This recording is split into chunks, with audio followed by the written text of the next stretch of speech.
You're listening to the Ryen Russillo podcast presented by FanDuel. America's #1 sportsbook has made it easier than ever to get in on the action during an NBA playoff game, even after tip-off. Just look for the live SGP tab on the FanDuel Sportsbook app and build your bet slip. Then sit back, relax, and track the outcome of your parlay right in the app. And if you don't already have it, download the FanDuel app today to make every moment more. The Ringer is committed to responsible gaming. Please visit rg-help.com to learn more about the resources and helplines available and listen to the end of the episode for additional details. Must be 21 and older and present in select states. Gambling problem, call 1-800-GAMBLER or visit rg-help.com.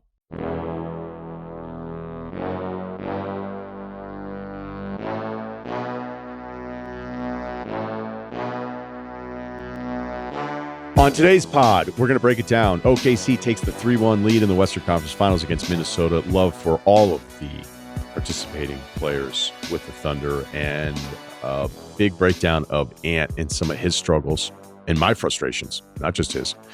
Brian Windhorst on the Eastern Conference Finals, understanding Cat.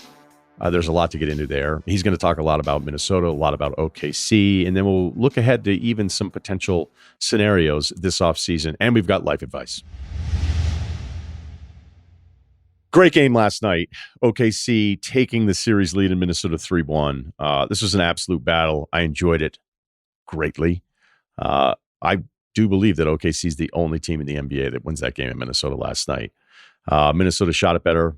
Slightly better, 51% overall, though 54% on threes. They shot 7 more free throws. They made 6 more. They were +5 in rebounds. They were 30-22 in assists. They won the points to paint. And yes, they did have 7 more turnovers, but even with the 7 more turnovers, OKC was only +3 in points off of turnovers. So there's a huge statistical profile that tells you, like, you don't lose that basketball game when you do so much of what Minnesota did last night. Minnesota's largest lead in the game, any guesses? 2 points. This was a possession game. That's really what it came down to, because the most important stat from this, despite everything that I told you about the Timberwolves profile of Game 4, was that OKC finished with 11 more field goal attempts. At one point in the second half, they had 19 more field goal attempts. So that's how you win this game, by winning the possession battle. The other factor that maybe some of you, when you would hear me say, because basically, hey, did somebody have an observation? How can we dismantle that observation? I saw a bit of that last night when I said I thought OKC, and this is a credit to their toughness and what those guys did in the fourth quarter. We're going to get to Chet, SGA, and Jalen Williams a little bit later here in the open, but you could simply point to be like, well, the reason Minnesota lost is because Ant and Randall were terrible. Okay. But everybody else is like, I just thought it was such a tough game to win because of how Minnesota just kept hanging around, even though I thought throughout it, you watch a game for 2.5 hours, first quarter's over, second quarter, you're like, all right, how do I feel? I'm like, this is OKC's game the entire night, and Minnesota would not go away. But OKC would not give up that lead. So Ant has 2 shot attempts in the first half. Yes, 2 total shot attempts. He finishes with 16 points. Randall, in 28 minutes, 1 of 7, 5 points. He was benched at 8:07 of the fourth quarter, did come back in with 14 seconds left. So you've got 16 from Ant, 5 from Randall. That's 21 versus 74 points for SGA and Jalen Williams. Let's start with the defense on Ant, because it was a huge part of this game. It looked like OKC, a more concerted effort to extend the pressure. It felt like once Ant was trying to bring the ball up by half court, Dort would meet him at the half court line. And it looked like Dort was hitting a blocking sled. He would just get his hands into him, just muck it up. So it's like, okay, you're bringing the ball across half court, but whatever the first thing that you want to do is, like, I'm going to be in the way. And Dort is incredible. Dort had a defensive possession against Randall where Randall was trying to body him, and Randall was trying to get to like either side, and he tried 2 or 3 different times, and Dort just met him body for body and cut him off all 3 times. It was just outstanding stuff. And so you have Dort, who's one of the best defensive players in the league, we already know this, just deciding whenever Ant comes across half court, I'm just going to be in the way, and knowing that he would have helped the entire time. Because like sometimes when you watch teams, the defensive pressure and they extend it out too far, it's like, okay, but you're actually against a really athletic player. You're opening yourself up to, like, you want that guy on you so that you can kind of take him off the dribble, and then you're behind him. He's scrambling to get back into the play. But when OKC's entire team defensive strategy is to make sure that there's support for any chance that Dort gets beat, it's something you can get away with. There's other Randall possessions too, where it's like, if you really want Randall dribbling this far away, like Randall's one thing when he's below the 3-point line and trying to create, although against OKC, you're not going to have a lot of time to freelance, as we know. But other times where he's like 5 feet past the 3-point line and you're like, what is going on here? Like he's starting a back down dribble from up here. Like this isn't going to work. So really good extended defensive pressure from the Thunder throughout this game. Staying on the Ant part of this, because even though he had the 2 field goal attempts in the first half, you could go, what's going on with him? I was way more disappointed in Ant last night in the second half. The off-ball stuff from him is not enough. So they want to get the ball out of his hands because of the Dort pressure and the defense prioritizing him.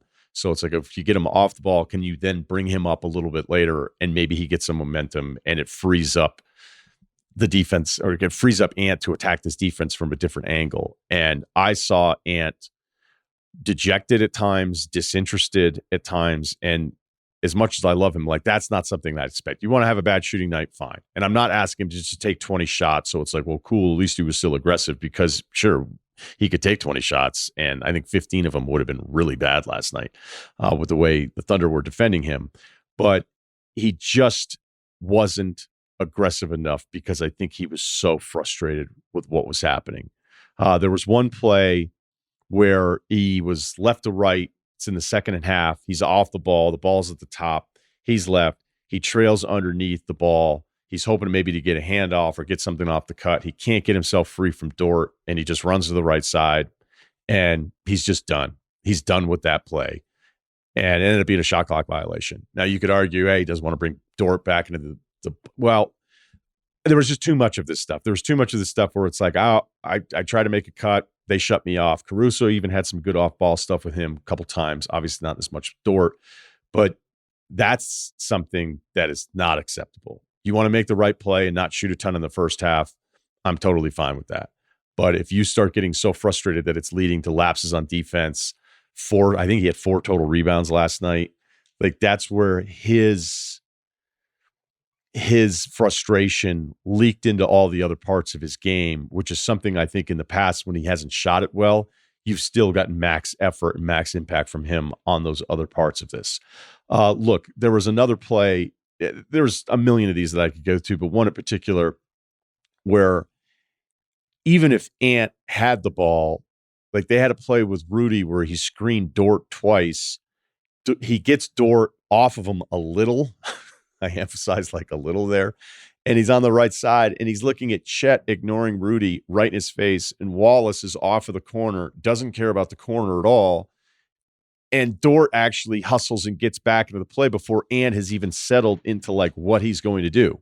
That was at 107-100 with 6:55 left. They just brought Rudy back in. They just brought Chet back in. A little bit here on Rudy. Rudy's basically a must in this series, whatever the highs and lows are of him. And we've seen this throughout this entire playoff run from Minnesota, where Finch is like, okay, I like the Rudy minutes. I like some of the other stuff that we're doing here a little bit better. But Rudy feels like a necessity because at least he is something to think about for Oklahoma City driving to the hoop. And I would tell you, I don't know what the numbers are, but just the visual part of it, because maybe the free throws are going to throw off the efficiency here with SGA. But I think Rudy, for the most part, held up really well against SGA in some of these battles where he's gotten stuck with him in the switch. So I think I've covered the Ant stuff enough here because I got into that play. I already had that written down. Look, OKC answered every single time last night in a way that you just don't expect a young team. I don't know what's right or wrong about how we're supposed to talk about them. Was there enough seasoning in the 24 playoff run, losing in the second round, a series where I really still didn't think they were going to lose to Dallas? They lose to Dallas. Jalen Williams doesn't do enough as a number 2. hey, they're young. They're going to be back at it next year. They battle with Denver, more of a battle than we probably thought it would be going into that. But maybe growing up in that game 5, certainly growing up last night in game 4. But you wonder, like, vet teams blow leads too, by the way. But OKC, every time it was like, here comes Minnesota. They get it to 2. It's right back to 5. Now it's 7. Minnesota gets it to 2. All of these moments where you're like, is Minnesota going to find a way to pull this one out? OKC answered every time and never actually gave up the lead at any moment in the second half. I think it was 91-91. And then it was just this seesawing of 2 to 5 to 7 to 4, just over and over and over again. And it felt like everybody for OKC made the shots they needed to make. And it wasn't just SGA, as we know. Chet was 4 or 5 in the fourth. Jalen Williams was 5 or 7 in the fourth.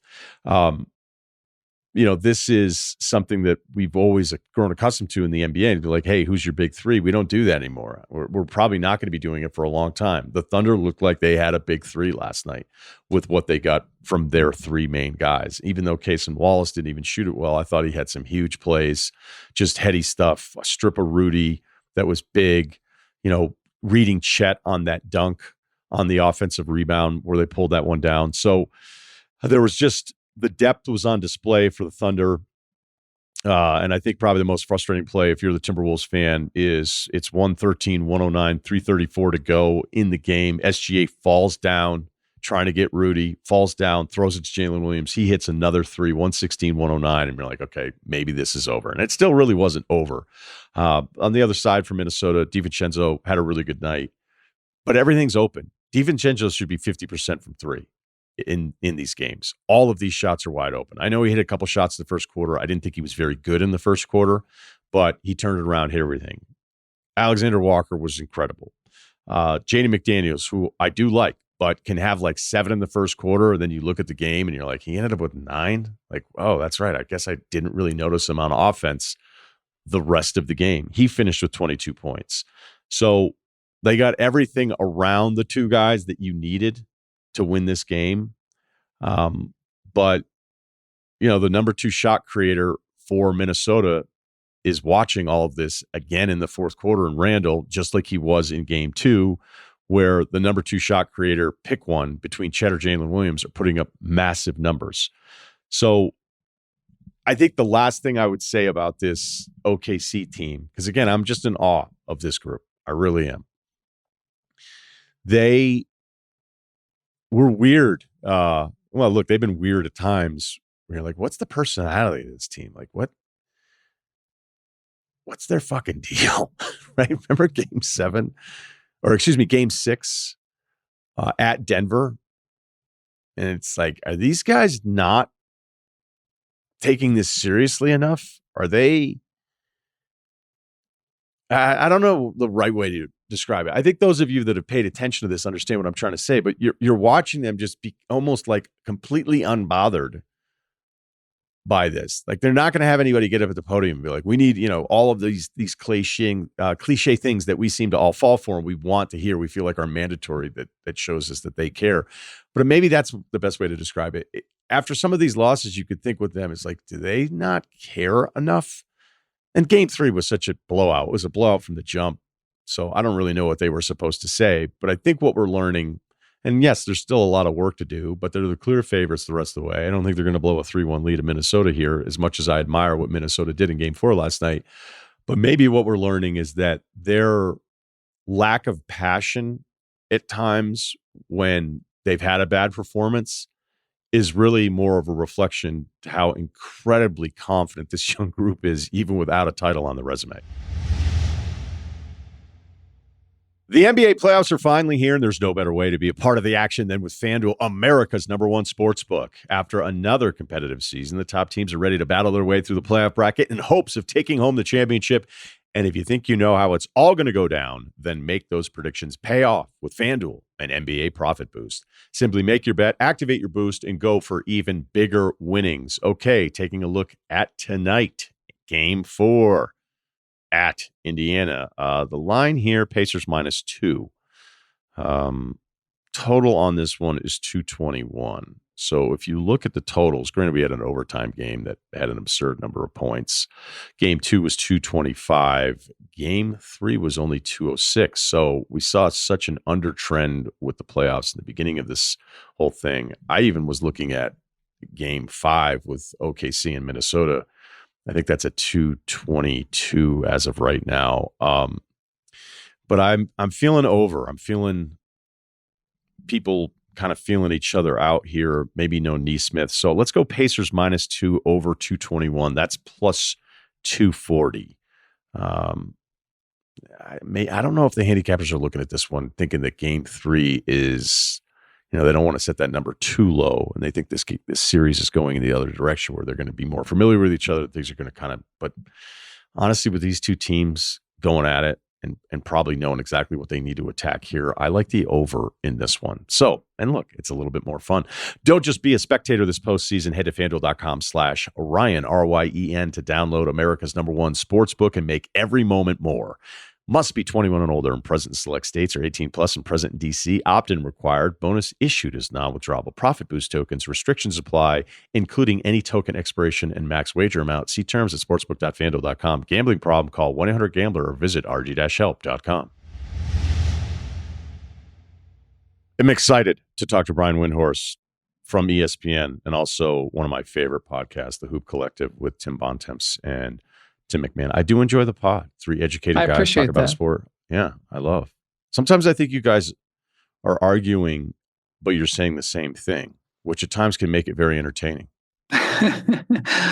Well, the thing about it is we often do it very late at night and at the end of like a long ESPN day, which what a long ESPN day is.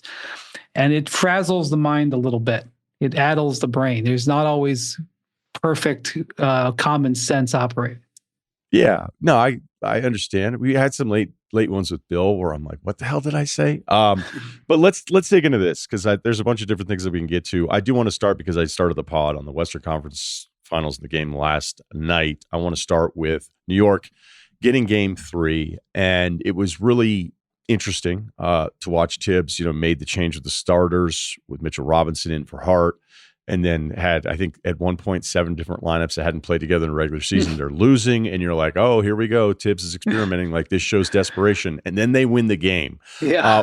Where were you with the delicate nature of the way Tibbs, and I don't love the, he did something different, so now he opens himself up to criticism. I don't think coaches actually look at it that way as much as the media does. But there was a moment where it was like, oh, they're shot because look at all these things they're trying in the playoffs. Yeah, it was a potentially very messy next day because it was, here's the way I think. It was the beginning of a new news cycle. So if you're starting a new week, and I know it was a holiday, but you're starting a new week and the Knicks are down 3-0, you know that the world is not giving the Pacers credit. That doesn't happen. It annoys me, but that's the case. And so it would have been all about the decisions to do what he did. And I actually thought the decision that was the boldest decision happened at the end, which was to keep Brunson on the bench. I know he had 5 fouls, but you don't have to wait till a minute and a half. You bring him. He kept him on the bench because what was out there was working. And it's not an insult. This is where we get into nuance, and it's so dangerous in today's day and age to get into nuance. Not so much for your listeners, but for the aggregation that happens. It's the second and third level. But he didn't keep him on the bench because he doesn't think he's a great player. He kept him on the bench because he knew the alignment that he had on the court was more favorable than if he'd put him out there. And that's what took guts. It didn't take guts to play Landry Shamet in the first half. I mean, that was out of his comfort zone. But the guts was to leave Brunson on the bench when his team was playing really, really well, and he liked the alignment. When Brunson was staring at him like, why aren't you putting me in the game? And then he put Brunson in the game at the exact correct moment for Brunson to still have an impact on the game. And he kept his 2 timeouts so he could do offense, defense, and take Brunson and Cat out of the game. I think in the last 90 seconds, I think they only had to defend with those guys once. Maybe twice, but there was once. And of course, immediately the Pacers put the 2 of them into a pick and roll. Um, and the Knicks survived it. They got a stop out of it. And so I thought Tibbs' strongest coaching happened at the end when all the lineups were already scrambled out there. And it was out of his comfort zone. And had he lost, he would have had to explain it differently. And I wonder how much pressure he felt, because I don't think his philosophy changed after game 2. I don't think he was like, well, what I believe is now no longer valid. I have to switch my belief. And I'm wondering how much pressure he felt after game 2 to be able to say that he did something, because you don't play one way for the entire playoffs and then change in that spot. But I give him credit. He pulled it off when it mattered. How would you describe Cat to someone who's just getting into basketball? Yeah. He's an awkward guy. Actually, Cat and Halliburton have the same feature. They have a very high waist. This is what scouts will talk about, where they have long legs and a very high waist. And it makes both of them look a little awkward. Like, did you see the Steve Urkel, Tyrese Halliburton thing? It was hilarious and everything. The reason that people look at Tyrese Halliburton and compare him to Steve Urkel, if you're a person of a certain age, is because Urkel always had the high pants, has a high waist. So Towns is going to look a little awkward because he has very long legs relative to your average NBA player. And as a result, when he moves in a different fashion than you normally see an NBA player move. So I'll give you an example. When he hit that big 3 in the fourth quarter, and he kind of I can't remember which pacer kind of came, I think it was Siakam, came up under him, and he kind of like sprawled on the ground like a spider. That was just because, he falls awkwardly. He does things awkwardly. So he's a player that, even if he was the quintessential NBA player, you're going to look at him playing a little awkwardly. The other thing is he is a big man who prefers to play on the perimeter. Now, we're kind of comfortable seeing that. We see that a lot, but it is a little bit, awkward. He plays outside in instead of inside out. That's his preference. He's very good at it. And so you see a guy who plays that way, and then he has sort of unusual mannerisms for an NBA player. The way he talks and the way he makes his, his facial expressions, the way he, come on and everything like that and all that stuff. You put all that together and you have a guy who's just a little bit awkward, but he's super duper crazy talented. And here's the other thing. The guy just absolutely puts up statistics. Like, just every game, you're like, well, Cat didn't really do much. What's he got? Oh, he's got 17 and 12. And because he's not really demonstrative and because he looks awkward, sometimes you don't give him credit for getting great rebounds, but he's a great rebounder. He's one of the top 5 rebounders in the league.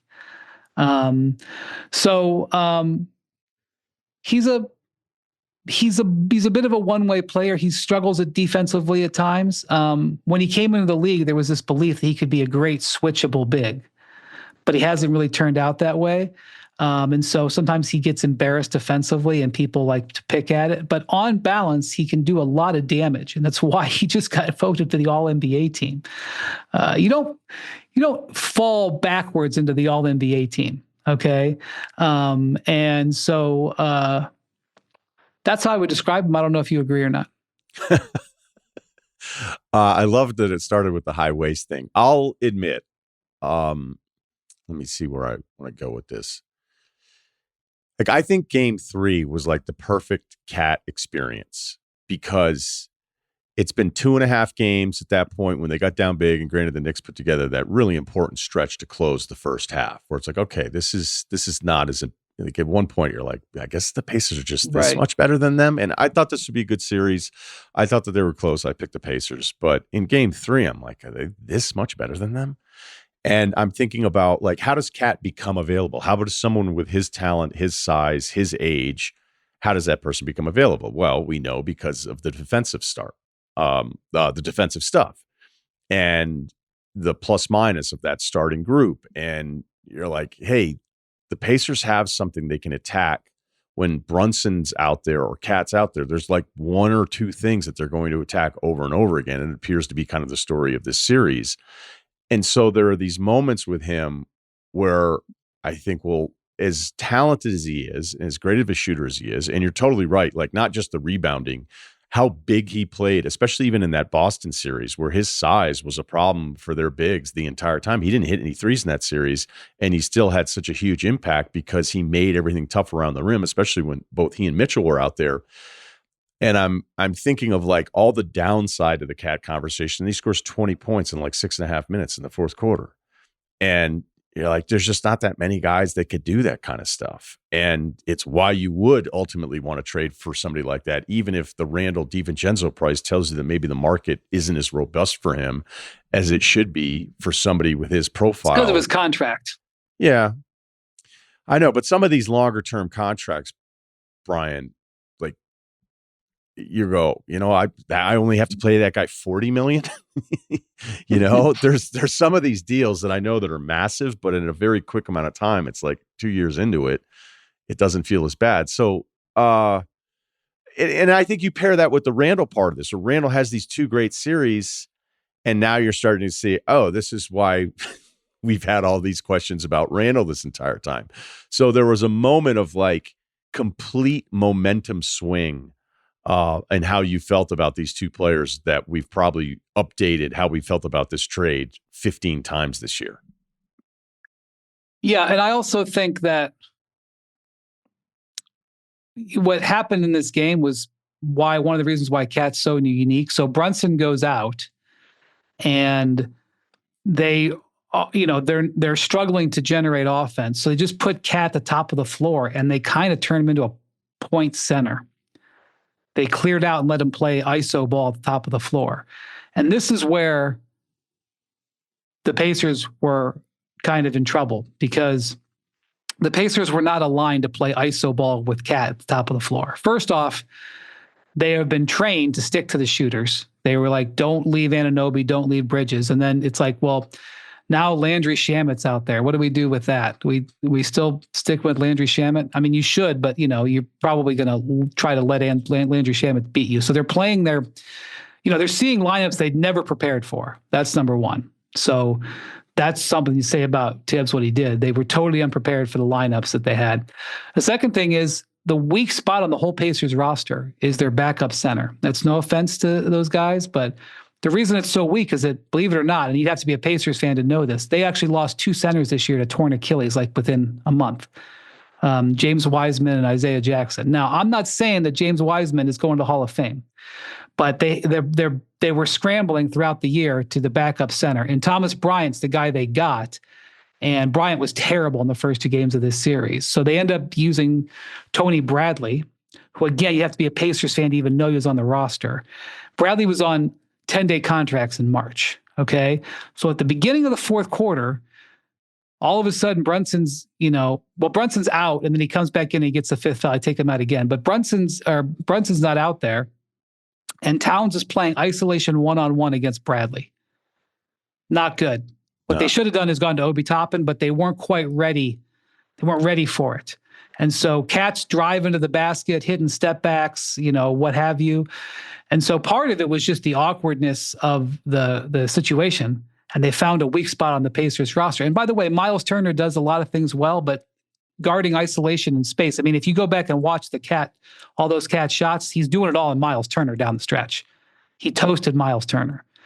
Because again, the Pacers didn't have defend a dozen Cat isolations at the top of the key in their game plan.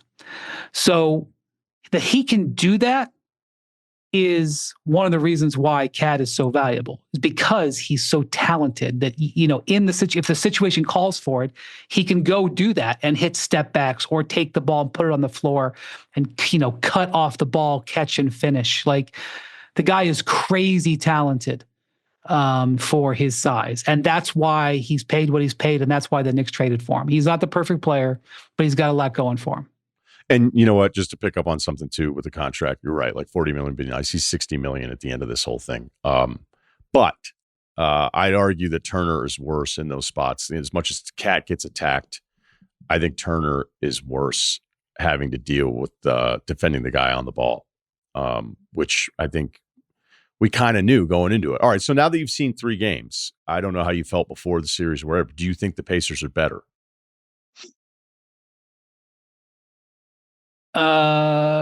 Maybe by a whisker, but not enough where I think it's like, oh, they should be the heavy favorite. This first 3 games could have gone any way. It could be 3-0 Knicks. It could be 3-0 Pacers. It almost was 3-0 Pacers. It could be 2-1 Knicks. All of those things are in play. The difference between the team, this is one of the things that I would say after game 2, people were saying it was over. And I was like, I mean, maybe, yes, winning 4 out of 5 is hard against anybody, but there's not much difference between these teams. Like, it's thin. And now Aaron Nesmith has turned his ankle. And I don't know how he's going to play tonight. How am I supposed to know? Like, as soon as I saw it, I was like, that's one of those ankle injuries where you can get through the game. But, if this was the regular season, Nesmith wouldn't be playing. He would be out, a game 2 to 3. That's I mean, I've seen 100 of them. And so I don't know how he's going to be active. But I've also seen guys playing on sprained ankles who play great. There's some, sprained ankles are very hard to deal with. And as Tibbs said after the game, he was complimenting his own medical team. He's like, I'm not worried. We've got a great medical team. Sometimes you got a medical team that knows how to get your guy ready. And, maybe the Pacers know exactly what to do to get a guy with a sprained ankle ready. So I don't know, but I will say that there's very little separation between these teams. And now you got one of the key players on the Indiana Pacers hobbled.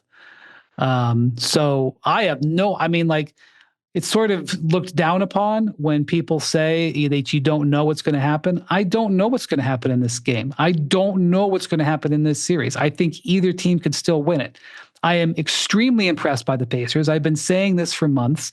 They earned a lot of respect from me when I covered them in their run last year. I got to know a lot of their players and their systems. I have immense respect for Rick Carlisle, and I spent a week with the Pacers in Paris this year. It was the games were in Paris. It was San Antonio versus Indiana, and it was Victor's week, no doubt.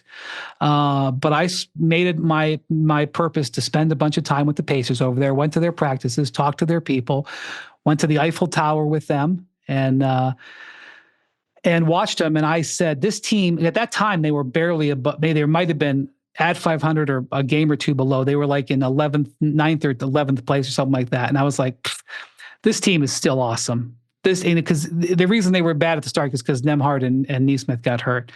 I was like, this team is just really dangerous. I wasn't sitting there saying they're going to go back to the conference finals, just to be clear, but I was like, do not forget about this team. So I've been talking about them for 3-4 months now, and I've been tracking their record.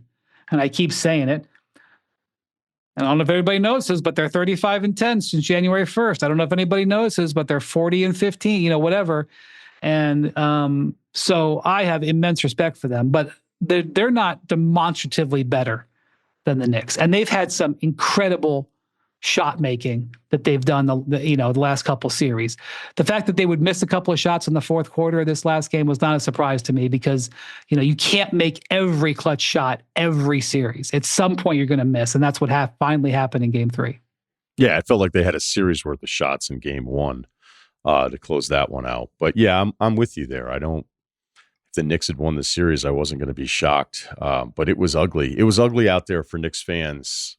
Say, I don't know, a few minutes to go in the second quarter of game 3. Yeah, it looked bad. Let's go to the West. It's a slightly different team with the Randall Cap part that we've talked about. Minnesota's back in the Western Conference Finals. You can do these really, I don't want to call it lazy, but being like, well, look, Western Conference Finals, it's the same group. I probably am still more disappointed in their Western Conference Finals loss last year because of how I look at OKC this year versus last year's version of Dallas. But they lose a really tough one. I mean, that was an all-time playoff game last night. I really enjoyed it. It was. And it spoke to the toughness of OKC. It spoke to Minnesota trying to find any possible way to stay in that game with Ant struggles and Randall getting benched again. How do you look at Minnesota over the last 2 years? Like if they end up getting eliminated, because that's how I feel, like ultimately I think they're going to get eliminated now down 3-1. Like if you're Tim Conley and your ownership and taking stock of like who you are as a team, looking at the last 2 playoff runs. Well, I think they did a really nice job in the draft this last year. They saw an opportunity to help get some younger, cheap guys that on the roster. And I think one of the things you take away, I've been extremely impressed with Terrence Shannon in this series. I mean, how could you not? Like, you have to be excited about his future. And Rob Dillingham was basically sidelined. He was told his rookie season was totally derailed by the injuries that he had. And so they've got some guys coming, and they're going to need that because they just can't. I just don't know how they're going to keep this team together and pay for it all. So they've got Randall's a free agent. Nickeil Alexander-Walker is a free agent, and Naz Reid's a free agent. And I just don't see how they keep them all. There are, scenarios with the whiteboard and the PowerPoint when you can show how you can do it, but I think it's going to be really hard. I mean, teams out there are already saying that they think, there's teams out there who are thinking about, going after Naw, thinking that that's going to be a guy who shakes free, who can be an impact player who they can get.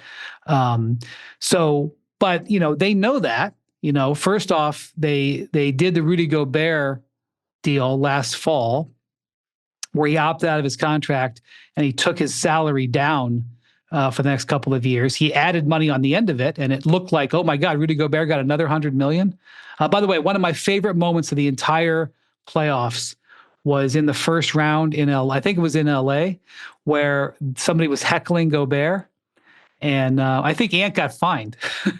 Another time when Ant got fined, where Ant was defending Gobert's honor, saying, hey, that's a $200 million player. And Rudy comes up, you know what I'm talking about? Yeah. And Rudy goes, with the French 3, he goes, no, 300 million.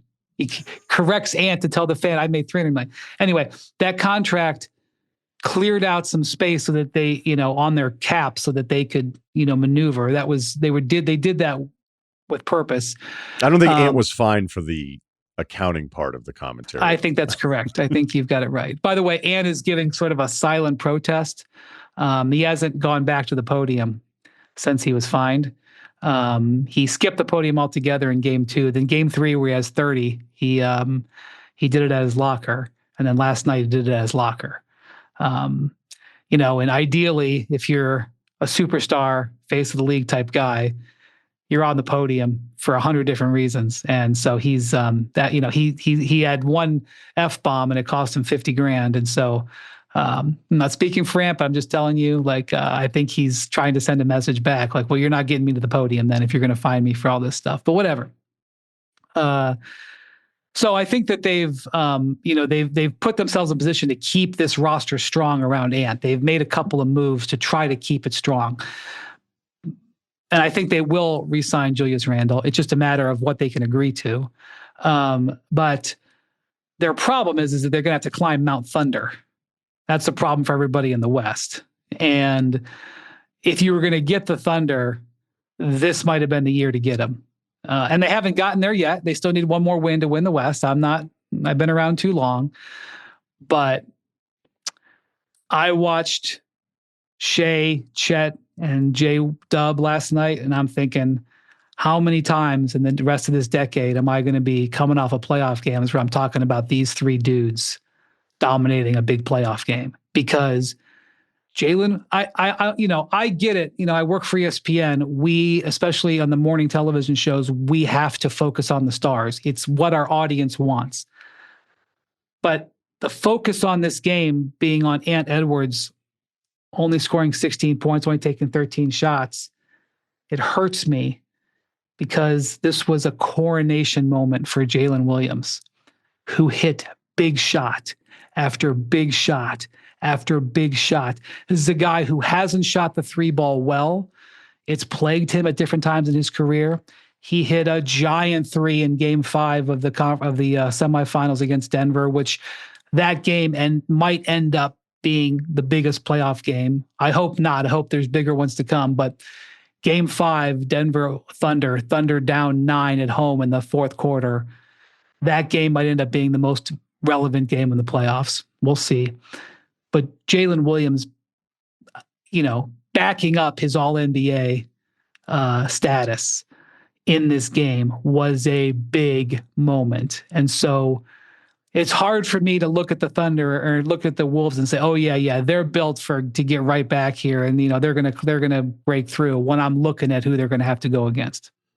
Yeah, I was at the Combine during Game 5, and it was one of those things where you're kind of just talking to people, and it was like that might have been their growing up moment. But I'm with you because of what that fourth quarter was last night, and with the new CBA and being like, who has a big three? Well, I saw a big three last night with what Chet was doing on top of SGA's. It was just so impressive to see them answer everything that Minnesota. And it's super dismissive to just go, well, Ant didn't do anything, Randall didn't do anything. It was, yeah, but everybody else made every single shot. Played great.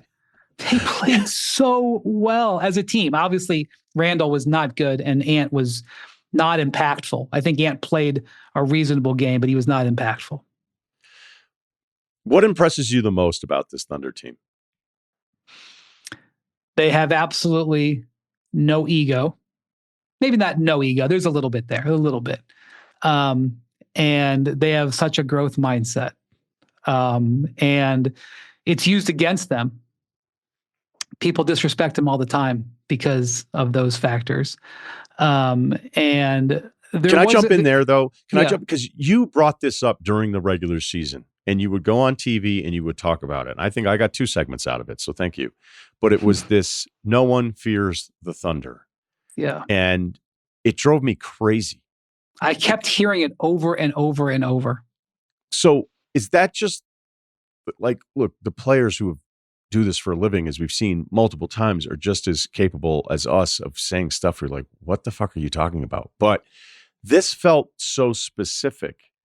And I don't know, it's just this simple standard of they've never done it before, or they're younger, or there's more subdued personalities, that there isn't, even as great as SGA is, it's not this like forceful look at me personality. It felt so misguided and just a very predictable thing of players prioritizing the wrong things to not take this Thunder team seriously. Yeah, I mean, okay, so I after I said that, I talked to some people in the Thunder organization, and they agreed.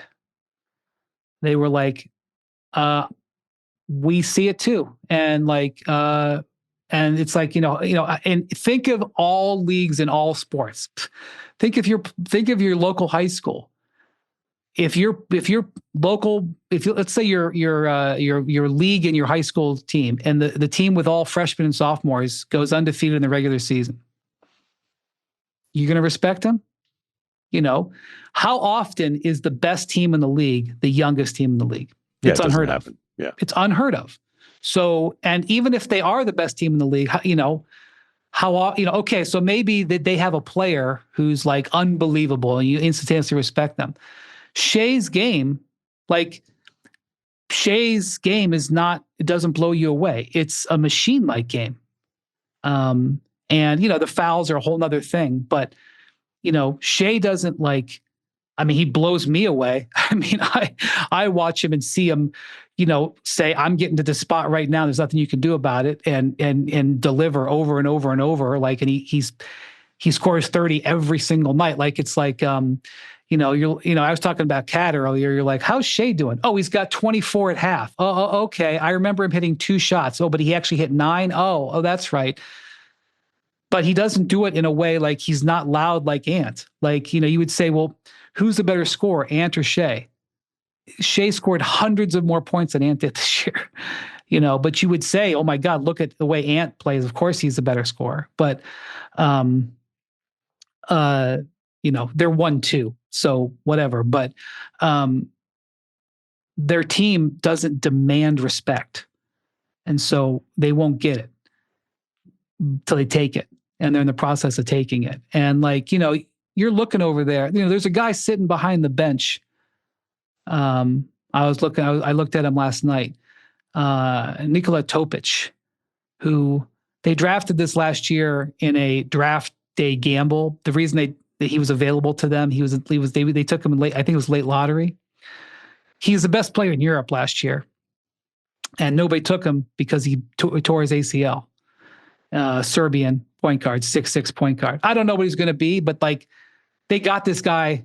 They got this guy that they're going to just take the wraps off next year, that nobody has any idea. Again, you have to be a Thunder fan to know, but there's this other guy they're going to just debut, roll him out there.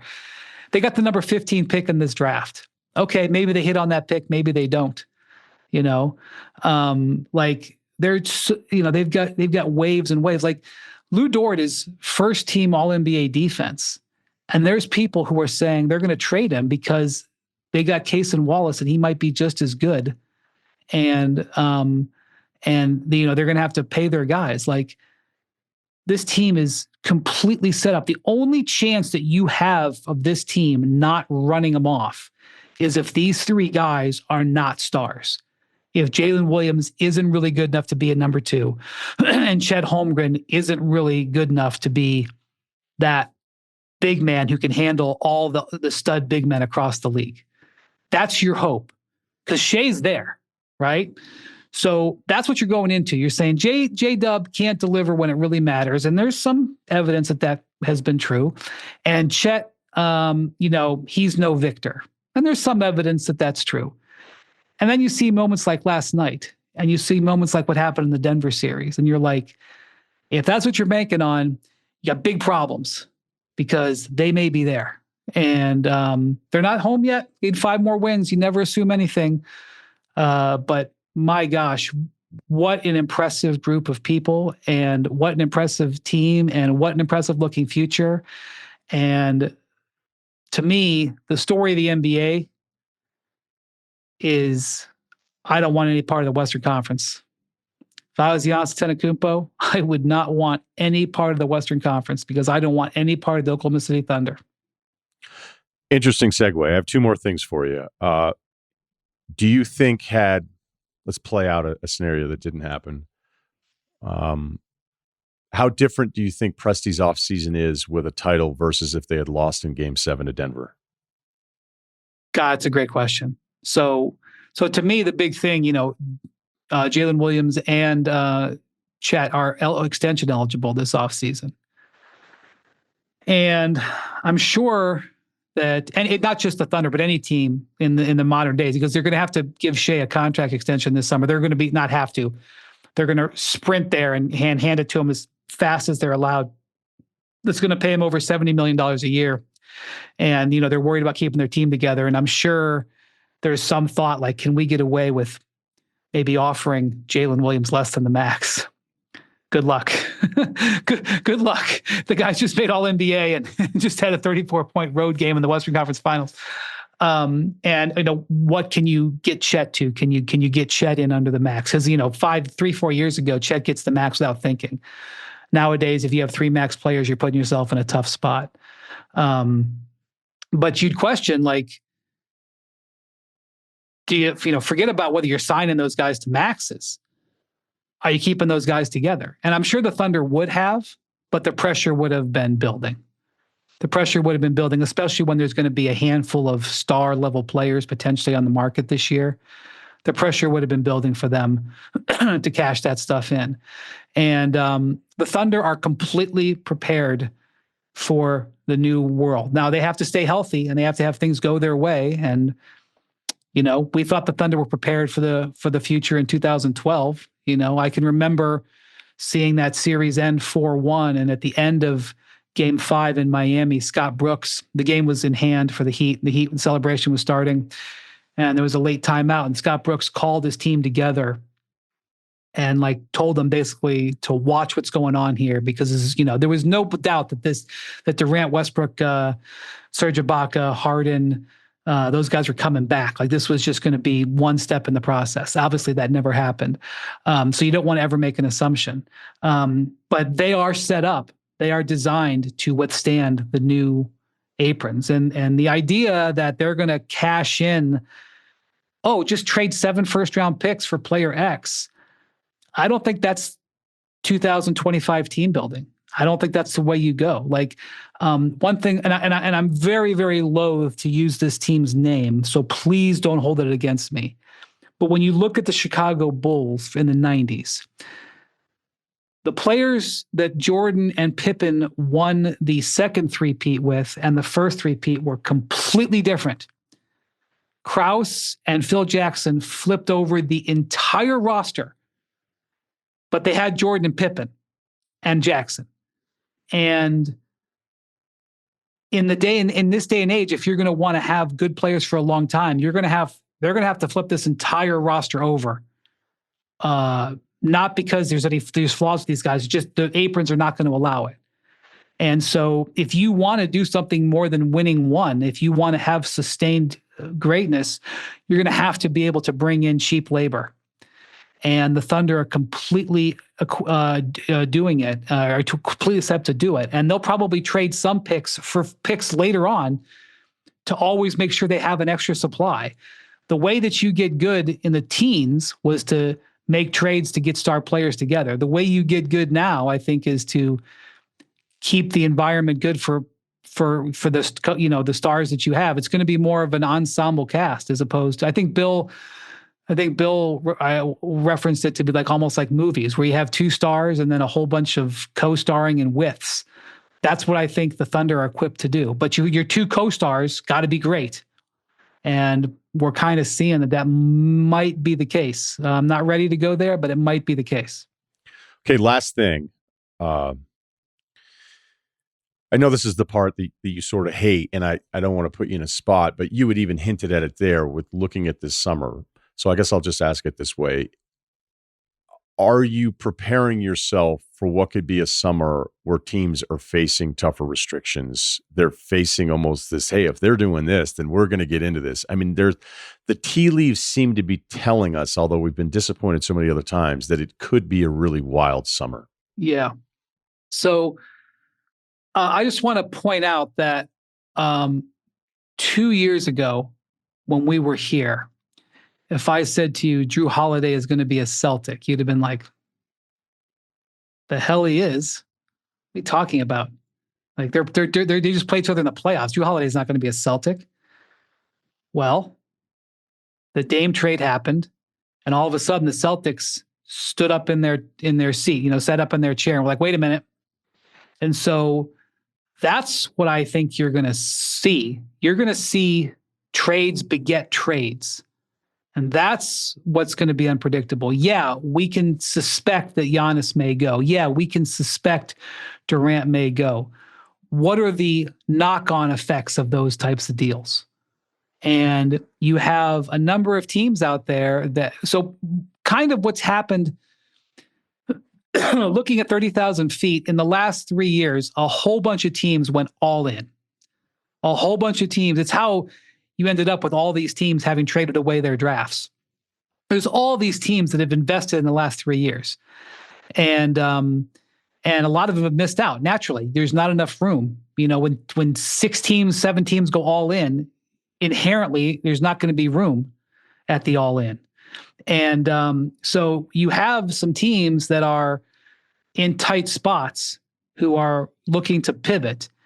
And then you have some other teams that are very, very asset rich because of the way that all those things played out. And you have this second apron situation that is coming in where nobody wants to be in there. And you have a logjam under with the salary cap. The salary cap has grown very little the last few years. The contracts were all signed, they all went up, but the cap kind of grew up incrementally. And so there was like this pressure. The contracts go up, but the cap doesn't go up. And there's a log jam. Now, the new media rights deals are about to come in. And so it's going to go boop, boop, boop. And we're going to see that log jam clear. And by the time you get to 26, 27, 28, there's going to be a bunch more cap space and a bunch more flexibility. But you have a log jam. And so therefore, you have some teams that are a little bit stuck. And so what you have is the perfect storm, the perfect recipe for a lot of movement. It was a relatively, free agency is not really existent this year. There's only a couple of teams that have space. There's not really high level free agents. There's a couple, but no one's clearing cap space to go after free agents. So it means that the way that you alter your team is through through trade. And we have a draft that is interesting. There's a bunch of different players in this draft that teams could fall in love with in the top 5, 6. And there's some teams in the top 5, 6 that may be willing to do business. So you put all that together, and it's just a roiling pot bubbling. And I'm expecting there to be action. I'm careful to say, oh my God, this is going to be. And by the way, I think it'll be at the draft. I think the crazy week for transactions will be at the draft. It'll always be in July. It always happens in July, but the draft week is going to be a crazy week of transactions. I think, the NBA, from the moment the finals ends, you're going to start, maybe even before the finals end, you're going to start seeing real action. And I just think it's a perfect storm for it. And I don't know exactly what it's going to be. And again, I know that's what people want. Well, what, and my editors want, they're like, well, give us the top 7 players who are going to be traded. And I'm like, I didn't know Drew Holiday was going to be a Celtic until I saw the Dame Lillard trade. So, and it's also possible that a star player might get traded and that trade will precipitate something else to happen. So I think we're going to see domino effects, and it's a little bit unpredictable on how it's going to go. I just expect a lot of action. And so I've unfortunately had to clear my schedule knowing that there's probably going to be a lot of times where there's going to be scrambling for emergency podcasts. And I'll be listening. You can check out Brian on the Hoop Collective. As we mentioned at the top, I enjoy it greatly and look forward to seeing you on ESPN the rest of the playoffs. Thanks, man. Thanks, Ryan. Take it easy. You want details? Fine. I drive a Ferrari 355 Cabriolet. What's up? I have a ridiculous house in the South Fork. I have every toy you can possibly imagine. And best of all, kids, I am liquid. So, now you know what's possible. Let me tell you what's required. Hello, everyone. LifeAdviceRR@gmail.com. We've got Wargon. We've got Kyle. How is everybody? I always like to check in on Tuesdays. Well, I screwed up my jury duty last week, so I'm doing it again this week. Hoping to get it right this time. Luckily, the holiday made it a short week, so we'll check tomorrow and see if I got to go. Actually, we'll check tonight. That's how I got screwed up. Is there a warrant for you or anything? Or we good? I don't know, man. They're so tough in their letters and notifications they give you. I guess it's because it's one of those things that you got to bully people into doing. But I'm so tired of the red lettering telling me I'm could be on the hook for a $1,600 fine. So we'll just try to get through it. Fair. Wargon, any legal problems for you? No legal problems. Still got my stone. Just counting down the days. Oh, Nothing new other than that, though. Yeah, tough. I hate talking about it. One of my least favorite topics. You got up and left last time. I know. I don't know, man. But good to know that better days are coming. Kind of a bummer start to the yeah. Okay. Let's get to some emails here. This is a student-teacher basketball dilemma. Need some advice and can't imagine a better way than you guys. I'm a teacher at a pre-K through 6th grade school. Every year on the last day of school, we have a 6th grade versus teacher basketball game. Okay, all right. So we're talking about 6th graders here. Age 11, 12. Maybe there's a 13-year-old that's, a little... Just trying his best. Got some facial hair, maybe. There's like a birthday thing that kind of made it make sense. So it's really only 1 year. The whole school attends it. It's a lot of fun. I'm by far the best player, which is not saying much at all. In my mind, this is a time to mess around, not really giving any intensity. I think your head is in the right place, sir, while also still winning. The issue is another teacher takes this way too seriously. I'm talking boxing out 6th graders and way too hard fouls. One time he even went for a charge, which would be the most embarrassing moment of my life to try that. He's also considered the strictest teacher in the school. All this to say this year's class is pretty talented. I'm also their coach. And if I don't try, they have a real chance to win. Part of me wants to not try and let these kids beat this other teacher because it would take him months to recover. What would you do? Look, I'm a very, very competitive person. Sometimes we talk about like competitiveness. This becomes this lore, like for you to be the all-time competitor, you have to like cheat at Monopoly against your grandmother. You could hear some Jordan story, like, he was 40 years old and he beat a 12-year-old in a boxing match. He just couldn't take it easy on him. It's like, oh, what an awesome man. I think you can be a really competitive person and also understand that you're actually kind of a loser if you're that competitive about this kind of thing. And I'm not saying that to our emailer at all. I'm saying it about the other guy. I mean, clearly the other guy, I do think, like, when you start to realize, like, older people, like, this is something that I've talked about in the past a little bit, so there's a bit of a diatribe, but it's such an astonishing revelation in your life when you're a kid, and then whether or not your friends are still in your lives. I'm talking about, like, your childhood friends, right? You know, single digits, you know, maybe not even like before high school, even high school could apply here too a little bit. And you have this idea of who your friends' parents are. And then whether you realize it right away, but I think a lot of us later on are like, oh, so-and-so sucked. Like, he may not have been your favorite, but then you realize, like, oh, that guy was just like a total dork. But maybe you're a little too young to understand that. And then the other layer of this is that adults that are just miserable people to, especially kids, that's its own thing, but just kind of miserable in general. And people can, you know, hey, maybe that guy's moody, or, you know, maybe he's predisposed to not being super happy anyway for a bunch of different reasons. Like, we could get into that. But there's also like a general, like, understanding of, there's just so much shit that hasn't worked out for this person that they've just decided to take it out on everybody else. And there's this just resentment that they have with them for the rest of their lives, and it becomes somebody that nobody would want to hang out with. So it becomes this cycle of them just being the worst. And so if you have somebody who is, one, as you said, a really strict teacher, and then hard fouling on top of charges in any kind of game, I mean, that's the craziest part of the season. Right. Like, think of all that is baked into who this person has become. For him to think, like, do you think this guy history. teaches? I was going going to say social studies. History Yeah. was my one seed. If not, it would be math. But yeah, I think it's got to be 100% history, or a Which is strict great. gym teacher. I don't know. You don't see too many of those anymore. I think probably in the 70s and 80s there were more strict gym teachers. But I was going to say history probably. Yeah, we had a, you know, just out of Loves the Civil central War. casting. Loves talking about it. And it's crazy too, because history is a gift. You'd think you'd appreciate a life, you know, learning about everything that has I loved it. created this world today. But yeah, but I don't know. It's funny that we both kind of said that instead of math.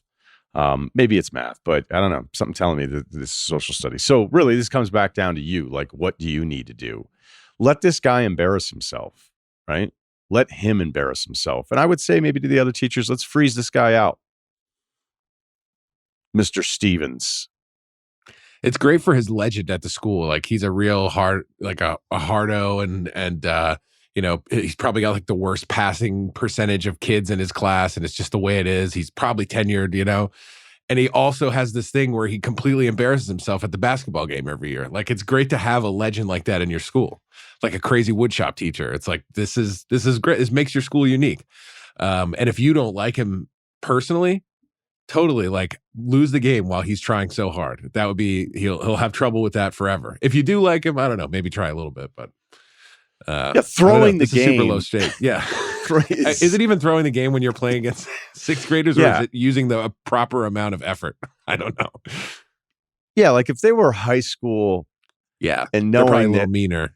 Yeah, knowing that half the kids are probably shitheads anyway, and you're in there going like, all right, you know, I'm going to box this guy out. I'm going to set some screens here. Like high school, I think it's all on the table because there's probably some pretty good players. And generally, like the high school team should win if they're going up against teachers. Well, the way it worked, I know that I told that story in Hoosiers, but you couldn't be on the team and play in it. So, you know, are you really going to find another? It depends. Like some high schools are just so stacked and it's so How talented. many teachers you got in school, you know? Right. How many guys are actually like, do you have 8 adult teachers You that got are a going bunch to of be able to Stanleys run out up and there. down? Yeah, I don't know. Yeah, I really, that depends on the high school. So I shouldn't just sit here and say, and this isn't even really the question with all of it, but despite your competitive nature, I think you should take great joy in watching this guy embarrass himself the entire time and not be thinking about winning. And if this is your group of sixth graders that you coach, like the other level of what we're talking about here and the relationships that you have with these guys, like it would be funny for them. It would be funny for them to win and beat grownups, because when you're 11, that's really all you're doing here. Like, we actually beat grownups, and it doesn't matter if they play or doesn't play. I don't think you have to like take this as a career L if this doesn't work out for you. But again, the other part of this is this guy's going to do whatever he wants. He's not going to listen to anybody. And he's a dick. I would just have such secondhand embarrassment if we're like getting back on defense, playing against these children, and he's like slapping the floor. Like, I also coach 5th and 6th graders. You do? Didn't know that. They're not great. Didn't know that. All Coach they want to Wargon. do is take threes. None of them can make a three.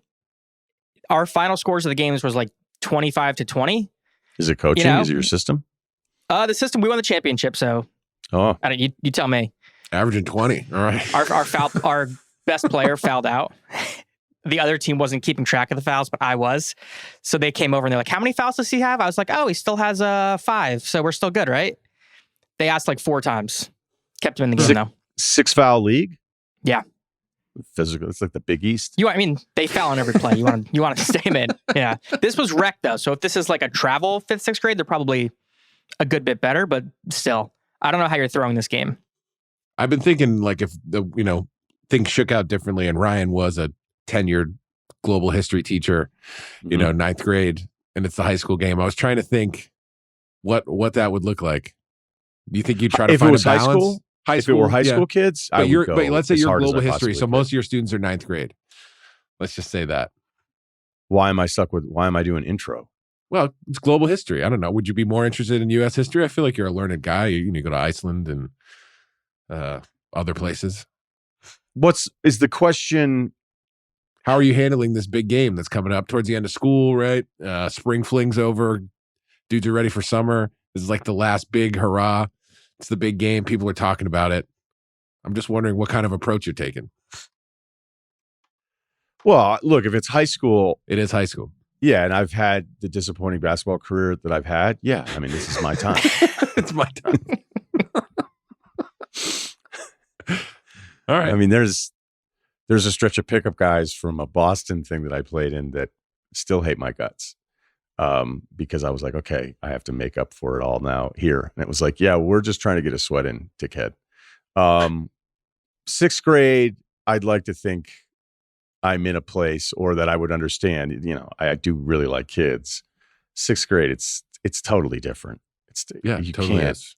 you be sitting there. I mean, that's the part where you become, if you win, I don't even mean it as like the result of the game, but like if you're trying that hard against 6th graders, I mean, give me a break. All right. Global history. Yeah. You just strike me as a global history guy. Don't leave anything out. Okay. My wife's brother is a bum, future mooch in the making, 5'8", 82 kilograms, can leg press 600 pounds for 2 reps. I gotta be honest with you, is it worth it to put 600 pounds on the leg press for 2 reps? That's just a lot of maintenance to have to put all those plates on. Like, I know it probably feels great, but I think there's like a maximum number of plates you should be putting on a leg press where it's just like, okay, like just do more reps with less weight than having to do all that stuff, but Something look, to think man, about. yeah. But when I couldn't lift anything, because everybody can probably put on it, I'd be like, oh, I'm going to load up the old leg press today. I'm just asking you how you feel about having to put all the plates back. Like, was it worth it? Because I would say that I think there's a plate number north of it where you're like, this isn't really even worth it anymore. Just something to think about. I have no basketball comp, but I play soccer like the Walmart Kevin De Bruyne. Is it De This guy's from Bruyne? across the pond, right? Well, the kilograms usually tips off in that giveaway. international. It's like global accounting. I can pick out a pass from anywhere. Anyway, I know I mess up that guy's name, but I do love him. I do love, like, the first time I watched that guy play in a match, I was like, holy shit, like this guy's just very different. So there's appreciation I had for him, even if I haven't I haven't had to say his name in such a long time. I think I'm getting it wrong.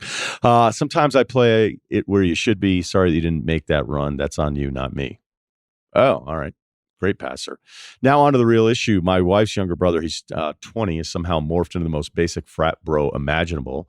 Even though he swore off fraternities before going to college, he's never had a job, doesn't try in school, and genuinely believes he's too good for any form of effort. I love 20, that. though. Keep it in mind. Yeah. 20. These people are just not on my level. So I can't be, entry-level job. Above that. He's cruising towards not graduating on time because, surprise, surprise, when you don't work during your summers or try in class, the degree doesn't hand itself to you. He's got the ego of a Fortune 500 CEO and the resume of a guy who thinks grinding means watching YouTube until 3 a.m. Quick aside, I was having dinner the other night and I was listening to a younger guy in finance talk to an older guy in finance, and they were with a big bank because they had mentioned it. And all I could think of all the times older people don't want to listen to younger people, because you're going to run into this in pretty much any field you're in. I cannot imagine older finance guys, and I imagine some listen to this pod, that have done pretty well. Just the scar tissue, the resistance that is built up to the 20-something finance guy that talks all the time. Like, that might be the most dismissive dynamic in the workplace today. That's a great observation. Yeah. Because I was listening, and he was, again, I'm not super educated in the world. I was listening to some of the stuff he was saying. And I was just watching the older guy. And I don't think the older guy talked the whole time. And I think he was miserable, but I'm not sure. Okay. Back to our guy. He spends his parents' money like he's got direct access to the national treasury, and his girlfriend's money like she's lucky just to be with him. He talks about wanting a wife who stays at home while he provides for the family. But again, the only thing he's provided so far is bad takes and body spray. He's working towards a generic business degree with less direction than a headless chicken. And every time, a lot of analogies here, and every time someone tries to steer him toward reality, he either shuts down or acts personally offended that you'd even suggest he needs to change. So here's the deal. My wife and I are on a good path. We're building real careers, and I'm already worried this guy's going to try and attach himself to our success like a barnacle on a cruise ship. How do you help someone like this not become a total failure when they think they've already made it? How do I make sure we're not stuck hearing the freeloading frat ghost of Christmas future once we get where we're going? I would tell you, look, he's 20. He's not going to listen to anybody. He's going to have to fail on his own. He's going to have to fail on his own multiple times. And it's cool that you want to say something to him. So if you want to feel like you want to sit down with the wife and go, hey, maybe I'm just going to try to take the pass at it one time with this guy and see what happens. I'd also like, if the age gap, if you're still in your 20s, he's, I don't know if he's going to listen to anybody, but these dudes are unreachable, extra syllable in there. I was unreachable for a little stretch for myself. I know that I wanted things. I didn't know how to go about and get them. I had to, as I've talked about this in the past, I had to get to a point where it was like the only way that any of this is ever going to work is if you figure out a way to become relentless and do the stuff on your own. And I had to feel like a huge loser before and see a future of being a loser, a future that scared the shit out of me before I was even like motivated enough to just go, hey, I got to, turn the ship around here. There wasn't a book. There wasn't, again, we didn't have podcasts back then. It wasn't the millions of conversations that my father would have to try to motivate me. It wasn't an older person that I was inspired by. It was none of those things. It was me eventually getting so sick of myself and where I was headed that I had to make some changes. So most people, even though, when I've talked about this a little bit, like you go into a bookstore and there's just a brand new table of all these self-help books. And it's not so much the message, it's the act of buying the book and then thinking the rest of your life is going to be different. And that's why there's always a market for these books and why so many podcasts have done so well. Because you're like, oh, I'm going to listen to this guy. It's like, okay, are you just listening or are you actually like taking anything from it? And so my biggest point or piece of advice to you would be, it's cool you want to say these things, but he's probably still in that unreachable phase of his life. He's delusional. He thinks that him wanting great things is somehow a compliment to the way he sees himself. And again, sometimes delusion when you're younger can be a really powerful thing. I wouldn't even like dismiss people necessarily that are delusional, even if it's annoying to work with delusional people. There's something that I admire a little bit and about being delusional. There's certain things that I had in my past where I was really delusional. I think back, I'm like, I can't even believe like I would think that that was even possible, but thank God that I did.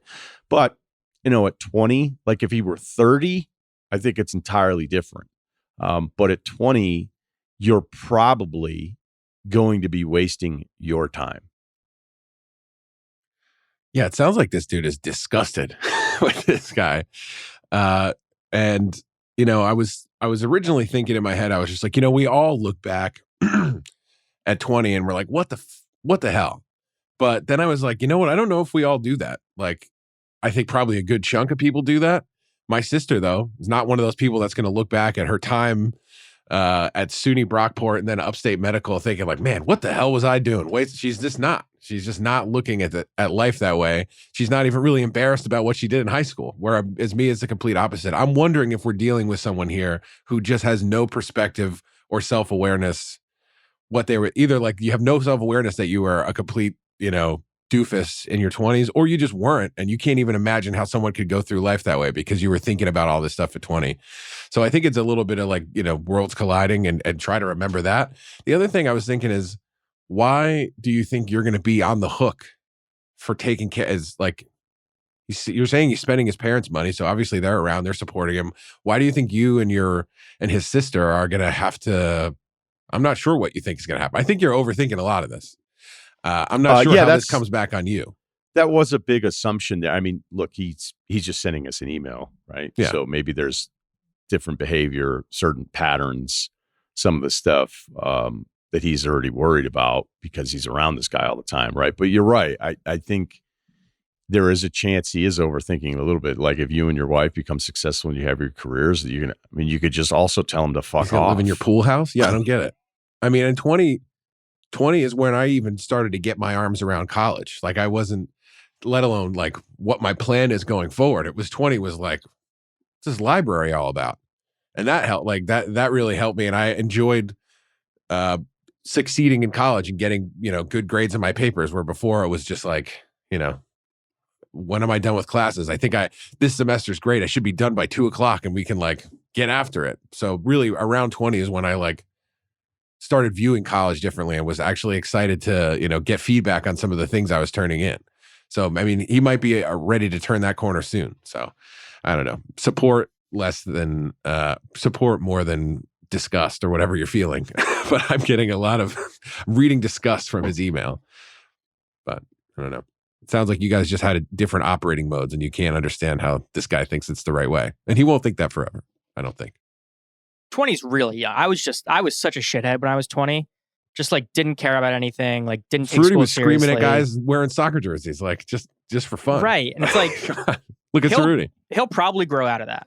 Like, I think you're overthinking this. The money thing is like, if it does become a thing, I feel like it's 20, 30 years down the line. You don't have to worry about that right now, but he'll grow out of this. Yeah. It sounds like you live on your own, have like the safety net of college. He'll be fine. Yeah. It sounds like even just, he probably had a job in college. Just the way he's talking, he's like he spends his parents' money. Because I'm thinking when I was 20, like I didn't really have a job. You know, we had the whole cigarette thing going on, but that wasn't bringing in more than I needed. So you know, I was spending my parents' money too. I think a lot of people, but at the same time, a lot of people have work 2 jobs, and I'm just like, I can't imagine how you had fun. And they're like, I didn't. I was in school. Just like the wires were just wired differently. So I think just remember that. Yeah. I think that's a pretty straightforward one because, I mean, again, to recap it, it's cool that you care, but you're going to have stuff that's a much bigger priority, starting your own family, your own professional decisions. You know, you married your wife, not a brother. And for you to sit there and think that, it just becomes, we get a lot of these emails. Oh, what should I do? My friend's about to do this. Oh, I have this roommate that does this. This is somebody from home. Man, I'm just telling you, when you get older, you start realizing like, oh, these are real problems. Like these are I can't believe I cared about this stuff. Look, that's not like the stuff that you have to worry about when you're 20. It's just, there's so much of it that's so irrelevant, man. And part of it is cool to have some concern about your own path and all that kind of stuff. But I would tell you that the amount of time, it's likely the amount of time that you're going to spend worrying about this is not time that you're going to think back and go, that was time well used. That'll do it for the pod today. Big shout out to Wargon on the men. Coach Wargon. We're going to dig into that. With a Don't stone. worry, folks. Come on. I'm stoned. Yeah. Playing hurt. And then Kyle stepping up and doing his civic duty. Again. Because 20-year-old Kyle be like, red envelope? You think that's going to get me? Come on. Urgent? Fucking see you later. I'm going to use this as a bookmark. It's the best court note I ever got, honestly. It's the best mail I ever got from the court. See, things are getting better. Things do improve. And Jonathan Frias for putting together on the video side. So, Ryen Russillo podcast on YouTube, on our Spotify app, and of course, part of Ringer Spotify. They were going to name me Michael Jordan. My dad was like, I don't think he can live up to it. So they named me Michael Jared.